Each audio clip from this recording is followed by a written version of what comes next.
ఇటీవల కాలంలో బాక్సాఫీస్ ముందుకు వచ్చిన చెప్పుకోదగ్గ చిత్రం భైరవం. ముగ్గురు కథానాయకులు కలిసి నటించిన ఈ సినిమా చాలా ప్రత్యేకమని చెప్పాలి. ప్రచార కార్యక్రమాలు కూడా అందుకు తగ్గట్లుగా సందడిగా సాగాయి. మరి సినిమా ఎలా ఉంది? ఎలాంటి వినోదాన్ని పంచింది? ఇక కథ విషయానికి వస్తే, వారాహి అమ్మవారి ఆలయానికి 1000 కోట్లు విలువ చేసే భూములు ఉంటాయి. వాటిపై మంత్రి కన్ను పడుతుంది. అందుకోసం తన బావమరిది నాగరాజు అలియాస్ థియేటర్ని రంగంలోకి దింపుతాడు. అయితే ఆలయ భూములకు, నగలకు గజపతి వర్మ, వరద అలాగే రక్షణ కవచంలా ఉంటారు. ఆ ఇద్దరు ప్రాణ స్నేహితులు ఒకరి కోసం మరొకరు ఏం చేయటానికైనా సిద్ధపడతారు. తరాలుగా వాళ్ళ కుటుంబాల మధ్య అదే స్నేహబంధం ఉంటుంది. ఆ ఇద్దరికి పరమ విధేయుడు శ్రీను. మంత్రి తన స్వార్థం కోసం ప్రాణ స్నేహితులైన గజపతి, వరద మధ్య చిచ్చు పెట్టేందుకు ప్రయత్నిస్తాడు. మరి అతని ప్రయత్నం ఫలించిందా? గుడి భూముల్ని కాజేశాడా? స్నేహితులు విడిపోయారా? వాళ్ళిద్దరికీ విధేయుడైన శ్రీను ఎవరి వైపు నిలబడ్డాడు? శ్రీనుని ప్రేమించిన వెన్నెల ఎవరు అన్నది చిత్రకథ. ఇక మూవీ ఎలా ఉందంటే, స్నేహం, విధేయతతో ముడిపడిన కథ ఇది. రెండు కుటుంబాల మధ్య తరాల స్నేహం, ఆలయ భూముల నేపథ్యం ప్రధానంగా సాగుతుంది. బలమైన భావోద్వేగాలు, డ్రామాని పండించేందుకు ఆస్కారం ఉన్న కథ. కానీ కీలకమైన ఆ విషయాల్లోనే లోటుపాట్లు కనిపిస్తాయి. ముగ్గురు కథానాయకుల్ని శక్తివంతమైన పాత్రల్లో ఆవిష్కరిస్తూ కథలోని డ్రామాతో ఆసక్తిని రేకెత్తించినప్పటికీ భావోద్వేగాల పరంగా ఆ ప్రభావం కనిపించలేదు.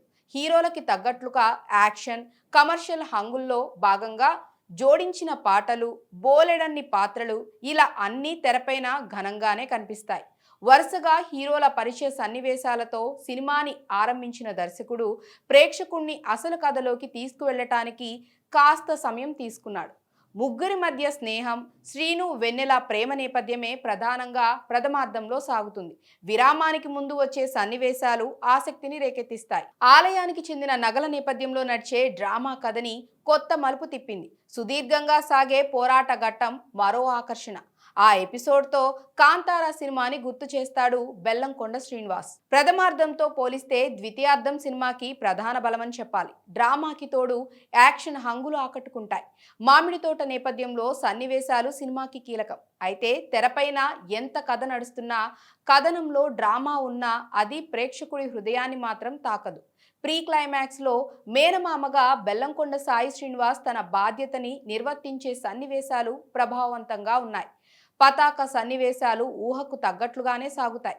తమిళంలో విజయవంతమైన గరుడన్కి రీమేక్గా రూపొందించిన చిత్రం ఇది. కమర్షియల్ హంగుల జోడింపు అంతగా కుదరలేదు. ఇక ఎవరెవరు ఎలా చేశారంటే, బెల్లంకొండ సాయి శ్రీనివాస్, మంచు మనోజ్, నారా రోహిత్ బలమైన పాత్రల్లో కనిపిస్తారు. ముగ్గురి మధ్య సన్నివేశాలు సినిమాకి ప్రధాన బలమని చెప్పాలి. తమ నటనతో పాత్రలకి తగిన ఎంపిక అనిపించారు. విశ్వాసం, విధేయత కలిగిన యువకుడిగా సాయి శ్రీనివాస్ నటన ఆకట్టుకుంటుంది. పోరాట ఘట్టాలతోనే ఆకట్టుకుంటారు.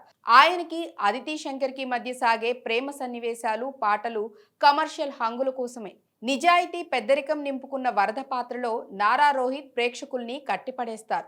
మంచు మనోజ్ రీఎంట్రీకి తగ్గ ఓ శక్తివంతమైన పాత్ర ఇందులో దొరికింది. ఆయన కొన్ని చోట్ల బిగ్గరగా సంభాషణలు చెప్పినట్లు అనిపించిన వ్యతిరేక ఛాయలున్న గజపతి వర్మ పాత్రపై తనదైన ముద్ర వేశారు.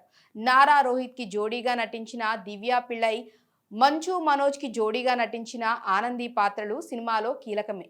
వెన్నెల కిషోర్ 1-2 సన్నివేశాల్లో కనిపించి నవ్విస్తాడు. అజయ్, శరత్ లోహితాస్వా, సంపత్ రాజ్, రాజా రవీంద్ర తదితరులు అలవాటైన పాత్రల్లో కనిపిస్తారు. సాంకేతికంగా సినిమా ఉన్నతంగా ఉంది. నేపథ్య సంగీతం మెప్పిస్తుంది. హరికే వేదాంతం విజువల్స్ ఆకట్టుకుంటాయి. దర్శకుడు విజయ్ కనకమేళ్ల పాత పద్ధతిలోనే కథ చెప్పారు తప్ప తన ప్రత్యేకత ఏమీ చూపించలేదు. నిర్మాణం ఉన్నతంగా అనిపిస్తుంది.